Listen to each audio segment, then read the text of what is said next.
I am a student. I am an activist. I am a trans female. I am a daughter.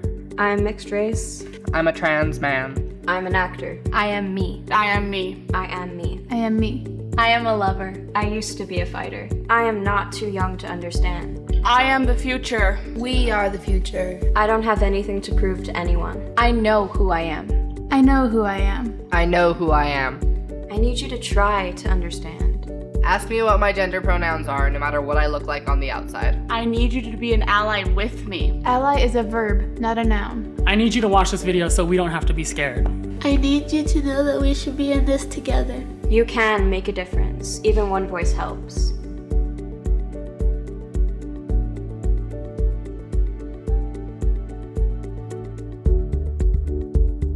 This video was created to help you be a better ally to lesbian, gay, bisexual, transgender, and queer youth.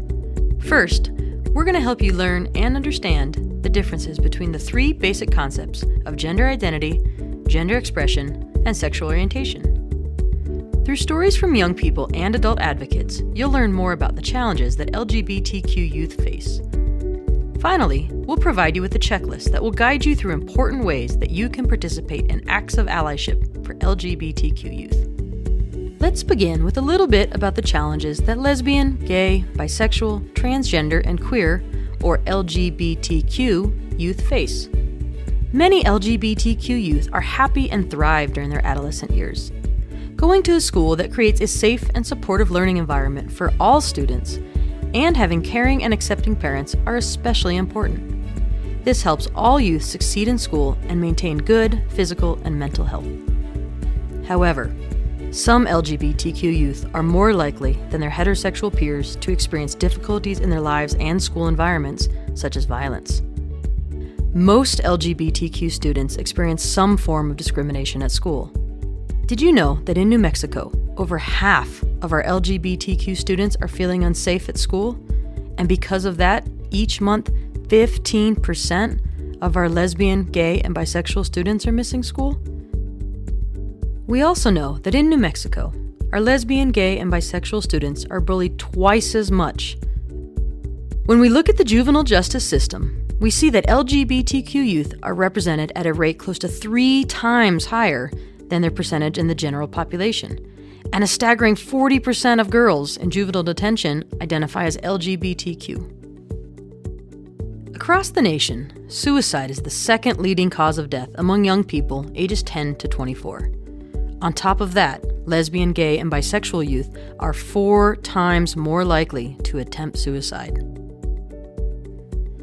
Nearly half of young transgender people have seriously thought about taking their lives, and a quarter report having made a suicide attempt. Here in New Mexico, 8% of straight youth have attempted suicide, but 32% of lesbian, gay, and bisexual youth have attempted. This means 1 in 3 of our lesbian, gay, and bisexual youth in New Mexico have attempted suicide. In the U.S., up to 1.6 million youth experience homelessness each year. The statistics for LGBTQ youth are even more shocking, as this group represents up to 40% of all young people experiencing homelessness. Considering that LGBTQ youth represent an estimated 7% of the total youth population, these numbers are disproportionately high. I mean, the most recent challenge I really faced was when I was actually in the system, locked up in the system, and they accused me of writing a note to somebody, like a girl, because of course I had to be in the girls' unit. And I always felt like they were singling me out, even though like maybe all those girls identified as being gay or bisexual, but I was the one pointed out because I was the one that looked the most like it. I still knew I was lying to myself, and I was just so depressed, and it got to the point where I was almost suicidal. So I just decided that I need to live a life true to myself and not be living a lie anymore. I need to stop living to where I wanted to die, because that's not a life worth living. So I decided to come out to myself first and that was the most difficult. Another big challenge was my family and having them to come to terms with what was really going on from such a young age, because transgender, transsexual, those things weren't ever mentioned back then. It was always just strictly gay, lesbian, bi, sexual orientation. So when I presented them the material from my professional healthcare providers, they were still very skeptical in my role and my decision. They thought, oh, well, you're too young to know what you want or who you are. But it was just all these puzzle pieces that were just scattered throughout my life that we just had to pick up one by one and piece it all together. Being a young person comes with immense challenges, from bullying and school to finding themselves and becoming confident with their place in the world.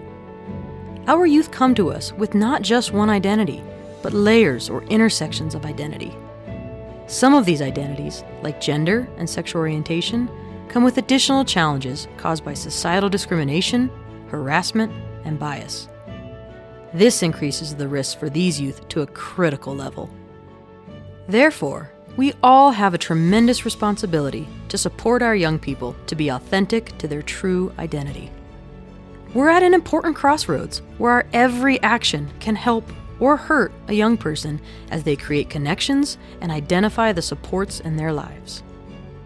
Gender identity, gender expression, and sexual orientation are often confused, but in fact are three different concepts. Let's learn more about what they mean. Gender identity refers to a person's deeply felt identification as male, female, or some other gender. This may or may not correspond to the sex assigned to them at birth. Gender expression refers to all of the external characteristics and behaviors that are defined in society as either masculine or feminine, such as dress, grooming, mannerisms, speech patterns, and social interactions. This is what an individual chooses to show the world. Sexual orientation refers to a person's physical or emotional attraction to someone. This can be towards the same and/or different genders. Within these three concepts, there is some important terminology. Let's begin with some general terms and work from there. There are many terms used to describe the LGBTQ community, so don't get overwhelmed. We are about to walk through some of those terms in this video. And if you forget or hear a new term, don't worry, you can always Google it. Terms evolve and change over time, and young people sometimes like to create new terms to define themselves. So remember to respect their identity and allow the young person you are working with the space to define and express themselves. Let's start with how we refer to the community as a whole. LGBTQ is the most common way this community is referred to. LGBTQ stands for lesbian, gay, bisexual, transgender, queer, and questioning. The plus is sometimes added to be inclusive of additional terms such as pansexual, asexual, intersex, genderqueer, two-spirit, and more. Gay or queer are sometimes used as umbrella terms as well. Historically, queer was used in a derogatory manner, and there are some folks to whom the word queer still carries a strong negative connotation and can be triggering. However, more recently, this term has been embraced and reclaimed by parts of the LGBTQ community, especially youth. We suggest respecting others' use of this term, but if it makes you uncomfortable, simply use another descriptor, such as LGBTQ+. Sexual orientation refers to who someone is physically or emotionally attracted to. Common terms that individuals use to describe their sexual orientation include straight, lesbian, gay, and bisexual. Let's clarify a few you may not have heard of. While bisexual refers to someone who is attracted to both men and women, pansexual is similar, but does not limit one's attraction and is open to all genders and identities. Someone who is not attracted to anyone may choose the term asexual. And while queer is often used as an umbrella term, many individuals embrace the term queer as an identity. Now let's talk about gender identity. Transgender, or trans, are broad terms for people whose gender identity, expression, or behavior is different from those typically associated with their assigned sex at birth. For example, someone who is assigned female at birth but identifies as male may label themselves as transgender. It's important to note that transgender is correctly used as an adjective, not a noun. thus transgender people is appropriate, but transgendered or transgenders is viewed as disrespectful. So you would not say, John is transgendered. Instead, say John is transgender. Of course, this is only if it's appropriate to disclose John's identity. Although the term transsexual is still sometimes used today, typically transgender is more accepted. By using transgender instead, you are recognizing that it is not necessary for any surgical or medical procedures to take place for one to be respected as their true felt gender identity.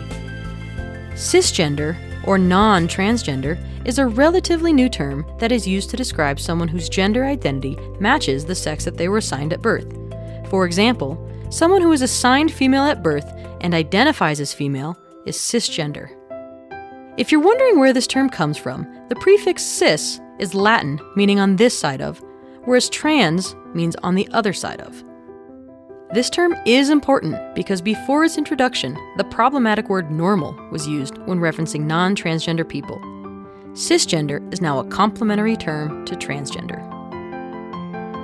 In our society, many people identify as male or female, but more and more young people do not want to have to conform or express themselves in just one way.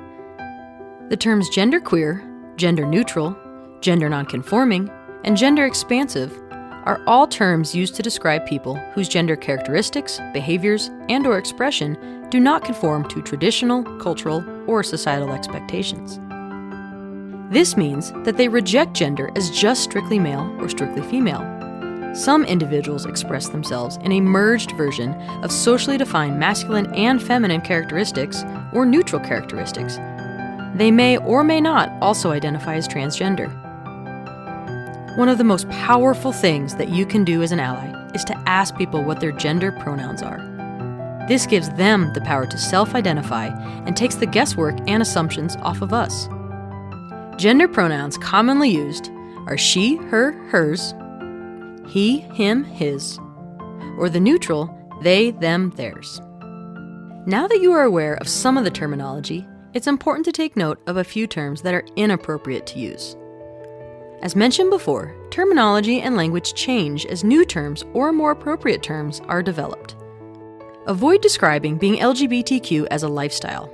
This is offensive. While using the term homosexual isn't necessarily wrong, it's not ideal. It can be distancing. There are numerous other terms that feel more welcoming and will help build better relationships and rapport. Given that LGBTQ youth are targeted at higher rates than other youth, it is critical to intervene when you hear derogatory terms such as fag, faggot, dyke, homo, tranny, maricon, and joto. It's important to note that some people do use these terms to describe themselves.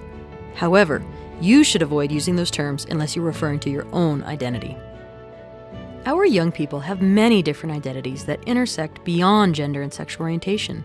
These multiple and layered identities make each individual who they are. Some layers or intersections of identity, such as race, ethnicity, skin color, socioeconomic background, cultural upbringing, family trauma, health or behavioral health diagnosis, disability, or immigration status, may contribute to the risks that youth face. These unique combinations of intersections characterize each youth and may impact each young person differently. So the intersection of identity is really who we are. It makes up our whole selves. It allows us to be our whole authentic selves. And that's really the place of being an ally, respecting young people, and allowing and creating space for a young person to be their whole authentic self. And when we're honoring the intersection of identity, we're honoring every single aspect of a young person. So they get to show up as whole. They don't have to leave something at the door. They get to show up and they don't have to hide a part of who they are.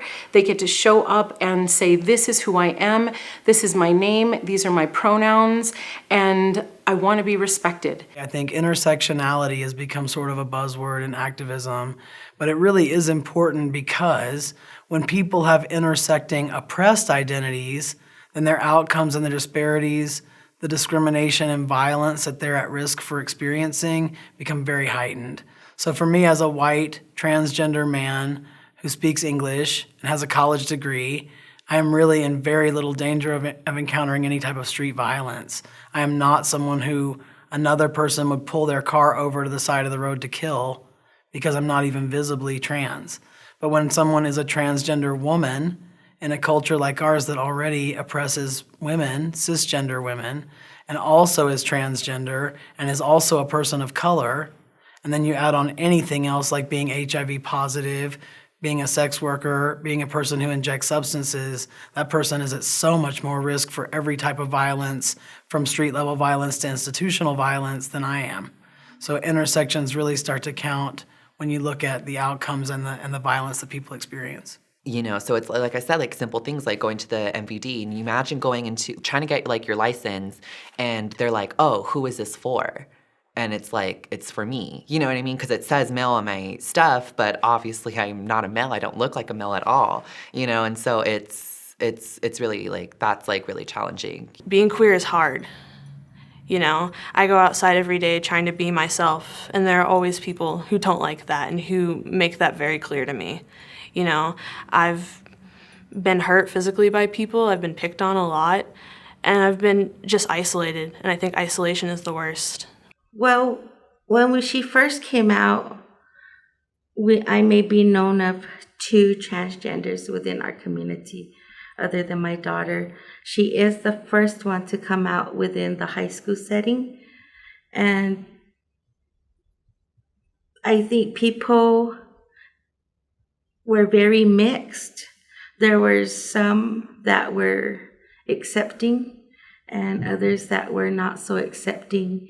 And they tried throwing it as, this is not our beliefs, this is not our cultural, this is the white man's world. But in reality, before colonization came along, it was known as Two-Spirits, and it was part of our culture, and they were not excluded. They were welcomed into our culture because they played both traditional roles as the men and women in our culture. Before I started identifying as female, I worked with this program with the Acoma Pueblo because I am Laguna and Acoma. And the director of the program knew me for a very long time, and I don't know how he like felt it some way that I was different, but he started telling me about transgender people in Acoma culture and that they were seen as holy people.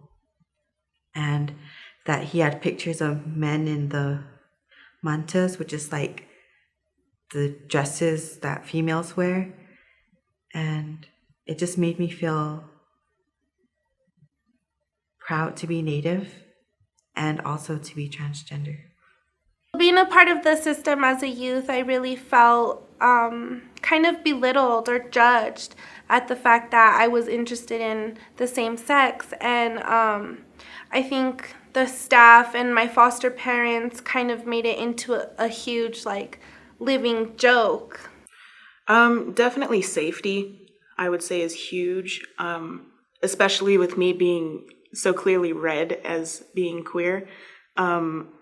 Like, I tend not to go out at night without a friend, even though I know that, like, I could probably defend myself. That doesn't necessarily mean that I want to have to. I use forms of escapism like drugs, self-mutilation, and just things of that such. I was very self-destructive growing up. From the end of elementary going on, it was always a constant struggle with being what society wanted me to be and pleasing people and pleasing myself. And just trying to find a neutral ground for that was also a big challenge.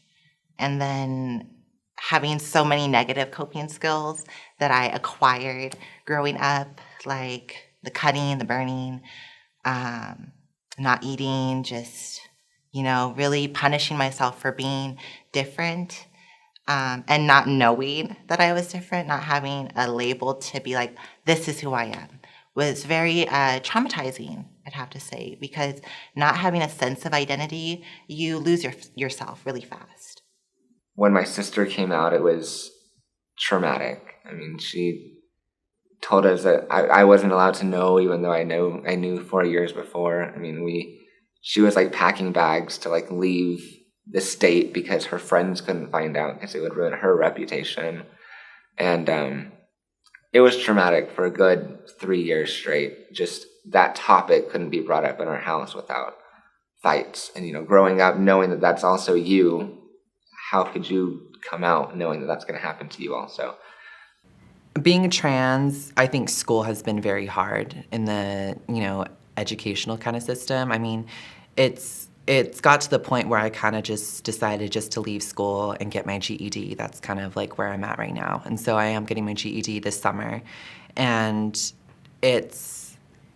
when I say like with school, it's like simple things like me using the female restroom. Like they wouldn't allow that. Like I would have to use a designated restroom. And they kind of like placed me, you know what I mean? I want to be treated like every other girl in the school. Ever since from like a young age, going to school in elementary, always being questioned about my expression, the way I move, the way I talk, and just always constantly being judged for just being myself. So I think masking that was a big part of my life, and just trying to blend in with society and being able to be normal in a sense. Even being in school too, like they wouldn't let me identify as the name that I am. They wouldn't unless it was legally changed.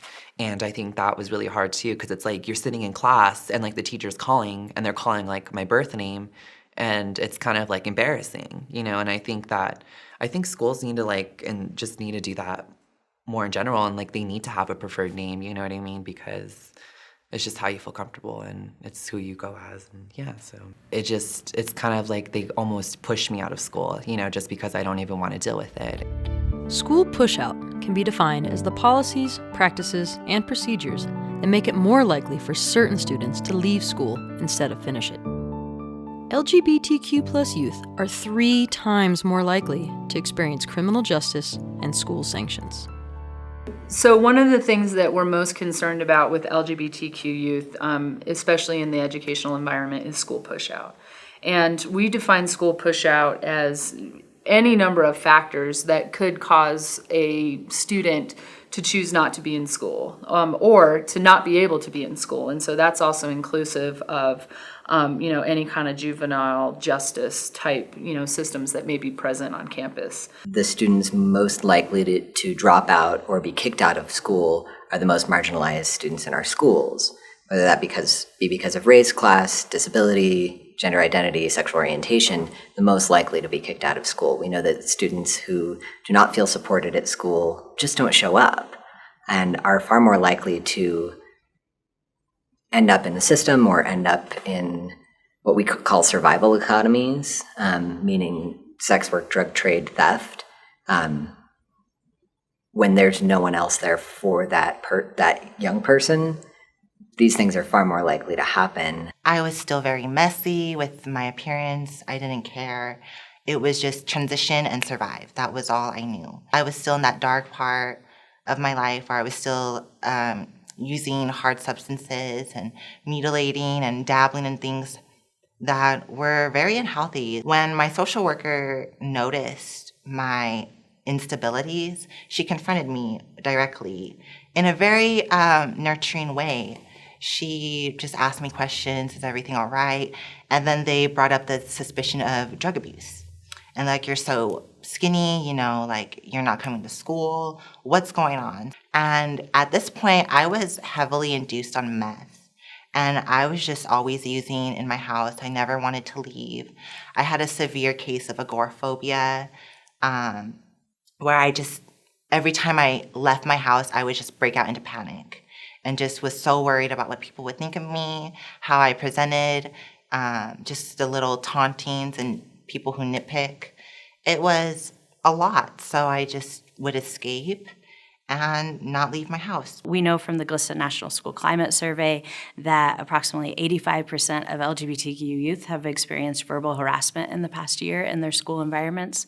We know that about 30% of our LGBTQ youth have missed a day of school in the past month because they feel unsafe or uncomfortable in their classrooms. And then additionally, the majority of the students that are missing school because they feel unsafe or uncomfortable are not reporting incidences of bullying that they're experiencing because either they're afraid of retaliation or that it's not safe to report those things, or they're afraid that nothing will happen. When I got really serious saying, like, I want to go on testosterone, I was kind of kicked out of the house. She didn't want to be part of my life. She didn't want me to do anything like that. It's weird because I'm kind of losing my mom. I'm gaining myself, but I'm losing my mom, and I don't really have another parent in my life. My mom, actually, when I came out as trans, she kicked me out, and I was living in a youth shelter for about a month and a half, and that was probably the hardest thing I ever had to do. You know, imagine just trying to be yourself and just trying to, you know, just live your life and be happy, and then something like that happens. Like, it was a really hard time. Well, I mean, the experiences of LGBTQ youth in our state are pretty diverse. We definitely have young people who are securely housed and are loved by their families of origin and are doing well in school and are able to access transition-related health care and are being really supported. But again, I think a lot of this is intersectional, and a lot of times we see more difficult outcomes for young people when there are more oppressed identities in play already. And the far side of the bad outcomes is terrifying.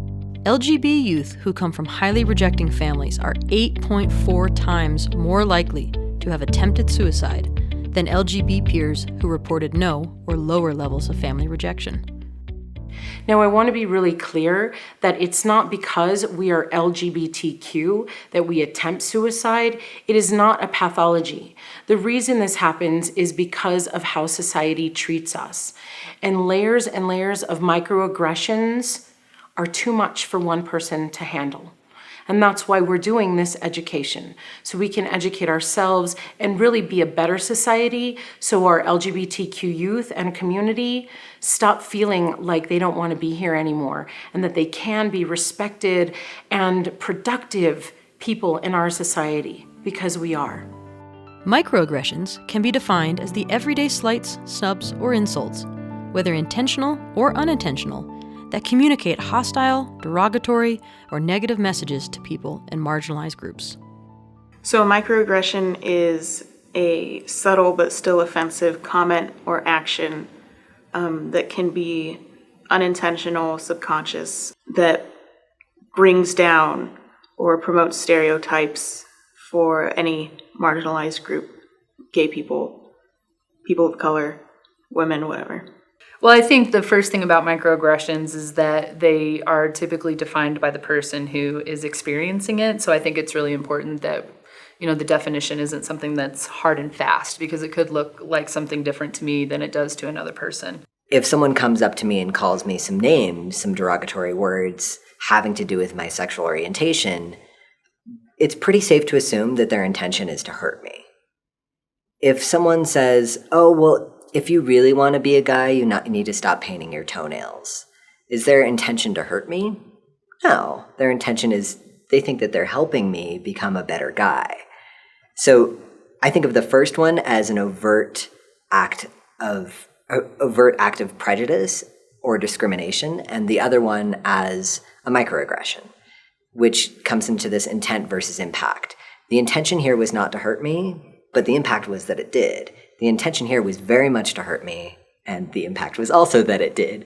But folks can have really great intentions in saying little tiny comments, and the impact, because those little tiny comments do not exist within a vacuum, they exist within a context of hundreds, if not thousands, of other little tiny comments that build up and actually have a significant impact on someone's ability to deal with trauma, someone's ability to expand their own resiliency when coming up with when coming up against a difficult situation. Many of the young people you serve have difficult and challenging experiences. When you add the layer of societal stigma and discrimination that LGBTQ youth face, they are even more vulnerable. Whether it's a microaggression, overt harassment, or discrimination, these situations can greatly impact a young person's well-being and their ability to be successful and thrive. As an adult, it is your responsibility to proceed with sensitivity and empathy and provide them the support they need. These young people need you to be their ally. If an adult wants to be more supportive, I would say just let the young person talk. If they have questions, answer them. And if you have questions, maybe think about Googling it. Just open your ears. Like, seriously, just sit there. Don't even, and it sounds blunt, but don't even talk. Like, listen to what they have to say. Like, if they finally have enough strength to sit there and open up and share their feelings with you, that is already one of the biggest steps ever. I feel like listening is a big thing. You know, I don't need someone to solve my problems, but sometimes I just want someone to listen to me for once, because I've gone a very long time feeling like I haven't been listened to. When you confront someone and ask them, be open to anything they have to say. And if you don't know what to say, just being able to be like, wow, you know, that is something, I don't know what to say to that, but thank you for letting me know, because I couldn't imagine like what is really going on. But for you to be able to give me an idea, that is awesome. I think being an ally is just being someone there to listen and to relate to what you have to say and to try and like understand what you're going through and help be there for you and support you with your transitions to whatever it is you're doing, and just try and help make the process a little bit easier. Whether you understand the situation or not, you need to be able to have an emotional support. Just let them know that you're there for them. Let them know that you're able to listen. Listening is such a big deal because not everyone has answers. Not everyone is able to do something, but someone that's able to listen to another person and accept what's going on is probably the greatest gift someone can be given. But I need you to stand up for me when I need you. I need you to be there when it gets tough and not to just walk away. One of my best interactions was with a person who I did not get their identity. And this is me as a queer trans person. I just didn't get it. And they looked at me and I said, you know, I just don't understand what you're trying to do. Does this mean this? Does this mean that? And I was asking lots of questions, and they looked at me and they said, maybe it's not your job to understand. Maybe it's just your job to support me. And I went, oh my goodness, you're so right. Cheers to you, young person. That was brilliant. Yes, you're right. It's not my job to understand you right now. It's my job to support you. I don't need to understand the intricacies of your identity to support you and be there for you. And I think that's something that seems like not much, but has an incredible impact. I feel hurt when you assume my sexual orientation. I need you to respect me and ask me. I feel humiliated when I'm misgendered. I need you to refer to the woman that I really am. I need you to see the whole me, not just one part. I feel hurt and ashamed when you call me the wrong name. I need you to respect my name and pronouns. I feel small when I reach out and nobody reaches back. I need you to listen to me. So adults can do a lot of things to be more inclusive and supportive allies. For me, the number one thing that I always recommend and talk about is to be more conscious of your language. So are you using language that is creating possibility for identities and opening things up to allow youth to self-identify?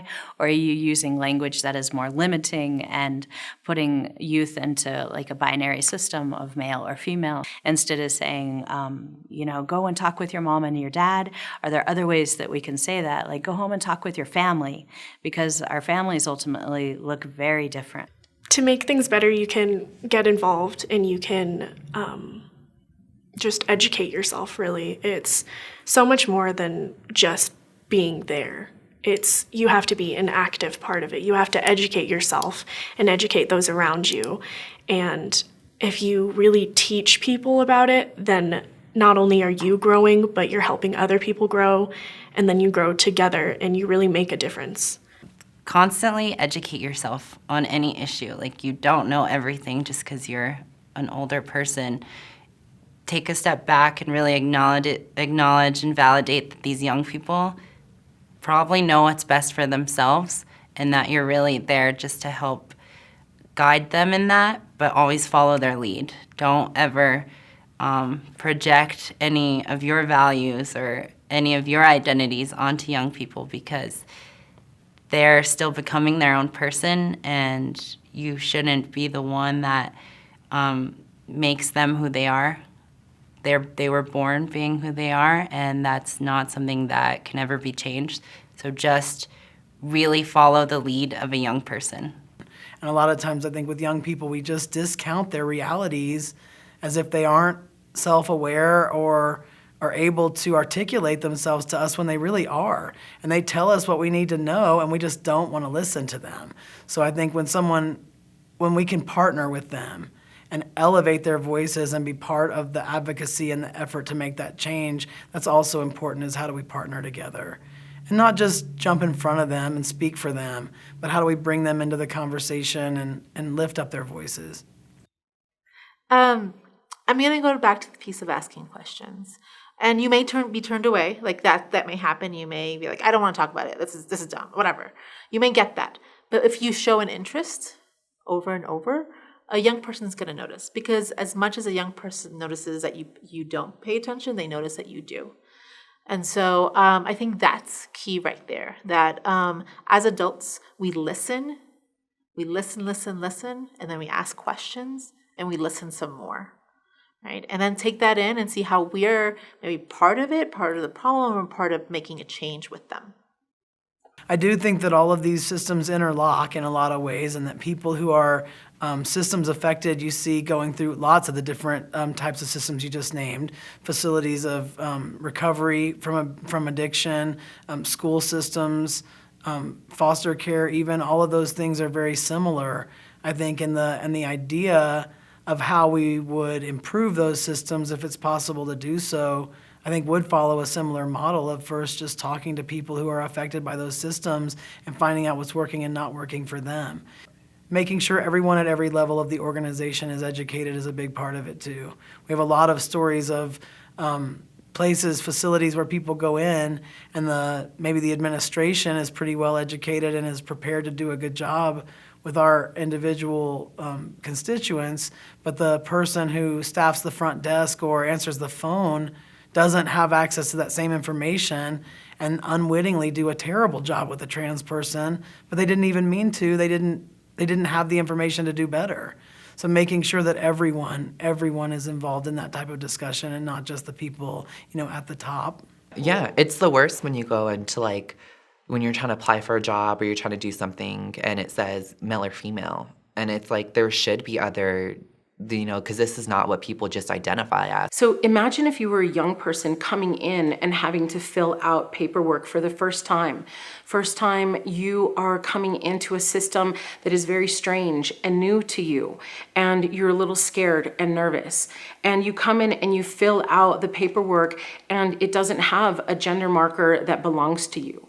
So a trans youth may feel a microaggression the moment they begin to fill out an intake form because they're not reflected on that document.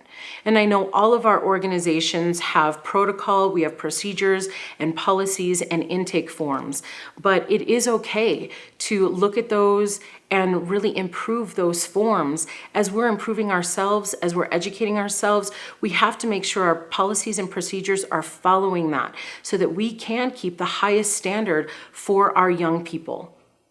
Again, so if I see someone being picked on, stopping it immediately and really questioning people's stereotypes about things. I think that opens possibility. Is because when a student sees you stop that immediately, they're like, oh, that's not going to be tolerated in this classroom.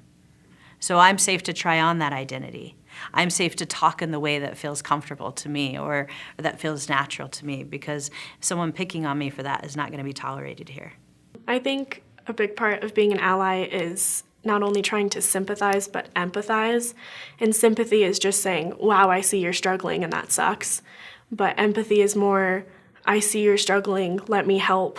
I see you're struggling, how does that feel?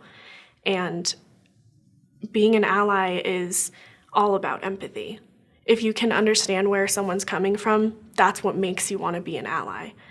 I think the first thing that people need to know about allyship is that, and being an ally, is that it's not a noun, it's a verb. So we define allyship based off of action. And what are you doing to show up? And yeah, exactly, not just doing your job, because that's already the expectation. Allyship goes above and beyond that. There's a lot of pressure behind being an ally. That means you're 100% on, and if you mess up, that identity is taken from you. Engaging in acts of allyship means that pressure is a little, and it leaves room to make mistakes and learn from them and not make those mistakes again. And I came to one of our big meetings and said, hey, when we do introductions today, can we do gender pronouns? And folks were, wait, you want us to do what? I said, our gender pronouns, he, him, his, she, her, hers. They're like, yeah, I mean, we know what they are, but why do you want us to do this? I said, well, I don't want to make any assumptions about how anyone identifies in the room. And it was really fascinating to go around the room and have everyone say, for very possibly the first time, their gender pronouns, or be asked to say their gender pronouns. And we had a conversation about how it's assumed that we only do these things in LGBTQ communities, and those are the only spaces in which that's important.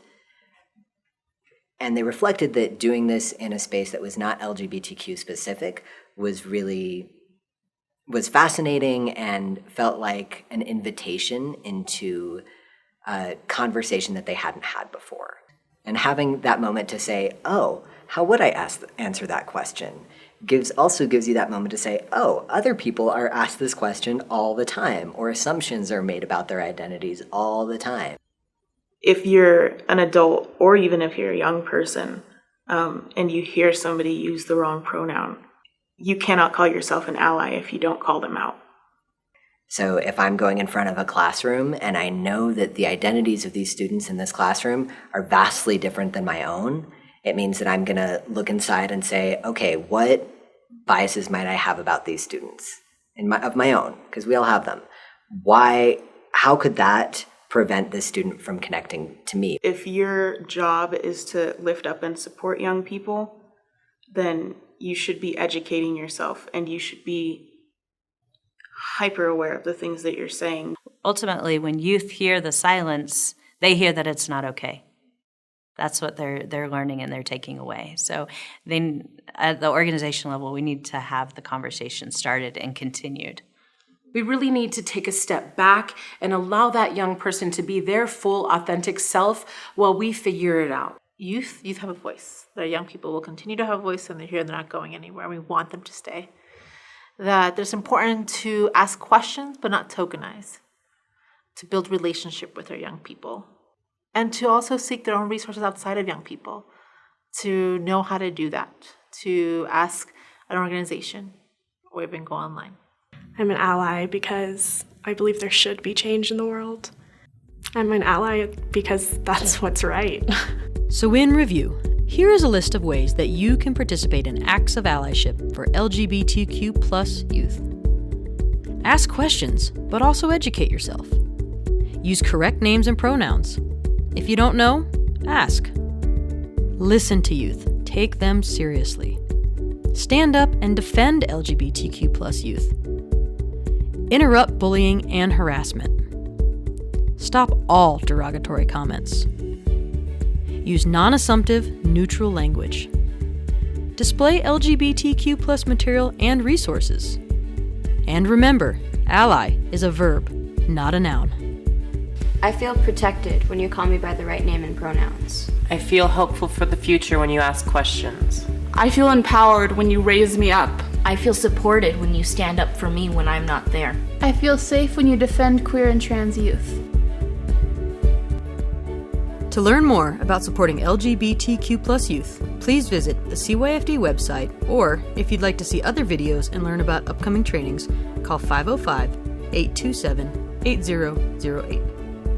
I Am Me, Understanding the Intersections of Gender, Sexuality, and Identity is proud to be the silver medalist for SAMHSA's 2016 Excellence in Community Communications and Outreach Award in the category of Professionals.